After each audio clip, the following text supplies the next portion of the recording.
Et bonjour les 6e ainsi que les autres spectateurs, j'espère que vous allez bien, en tout cas moi ça va très bien comme d'habitude. Et aujourd'hui dans cette vidéo on va parler de l'élevage, voir ce qu'est l'élevage intensif et ses problèmes.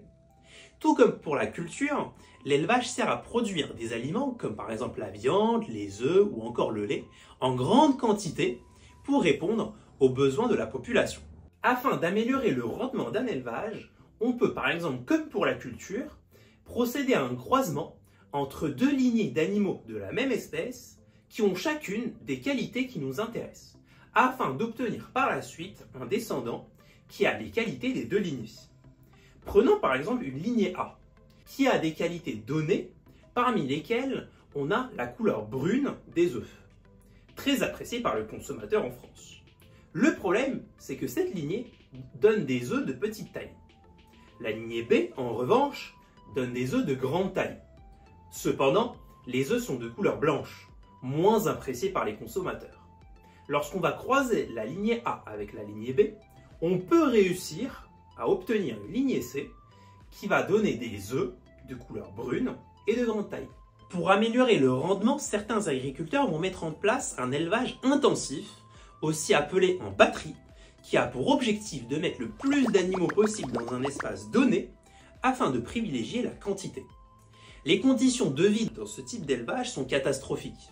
C'est pour cette raison que les agriculteurs sont contraints d'administrer aux animaux différents médicaments, antibiotiques, afin de les garder en bonne santé et conserver un bon rendement. L'élevage intensif a bien entendu des conséquences négatives sur la santé des animaux, puisqu'il va favoriser l'apparition du stress, des comportements agressifs. De plus, les animaux seront plus sensibles aux différentes maladies et aux blessures. Il faut retenir de cette vidéo les différents procédés qui visent à améliorer le rendement d'un élevage et il faut bien entendu connaître les conséquences négatives de l'élevage intensif. Côté bonus, on va parler de l'œuf qui est un aliment que je trouve fantastique.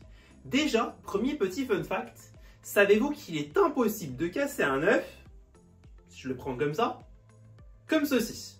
Vous pouvez forcer autant que vous voulez, normalement vous n'y arriverez pas. Souvenez-vous, au début de la vidéo, je vous ai parlé des qualités d'une lignée A, parmi lesquelles on a la couleur brune des œufs. Et je vous ai dit que c'est très apprécié par les consommateurs. Et bien dites-vous que c'est qu'en France, on a autant d'œufs bruns qui sont mis en vente. Car on s'est mis dans la tête qu'ils sont meilleurs. Meilleurs, mais que dans nos têtes en fait finalement. Car par exemple, l'œuf blanc, qui est d'ailleurs beaucoup plus rentable à produire, est tout aussi bon. Donc peu importe la couleur de la coquille, celle-ci n'indique en aucun cas qu'un œuf est meilleur qu'un autre. Vous vous êtes déjà sûrement demandé pourquoi les œufs vendus en magasin ne donnent jamais de poussins.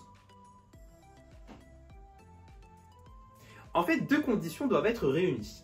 L'œuf doit tout d'abord avoir été fécondé par un coq.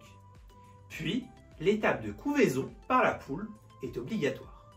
Or, la majorité des œufs vendus en magasin proviennent des poules qui n'ont jamais côtoyé de coq. Allez, un dernier petit fun fact intéressant.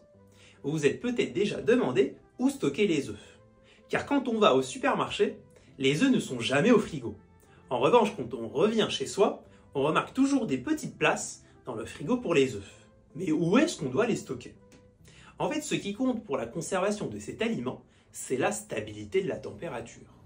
Or, dans le frigo, c'est toujours le cas, puisqu'on n'observe jamais de variation de température. Voilà, j'espère que cette vidéo t'aura plu, j'espère qu'elle t'aura été utile. Si c'est le cas, n'hésite pas de t'abonner, de mettre un pouce bleu, et moi je te dis à la prochaine. Salut, salut!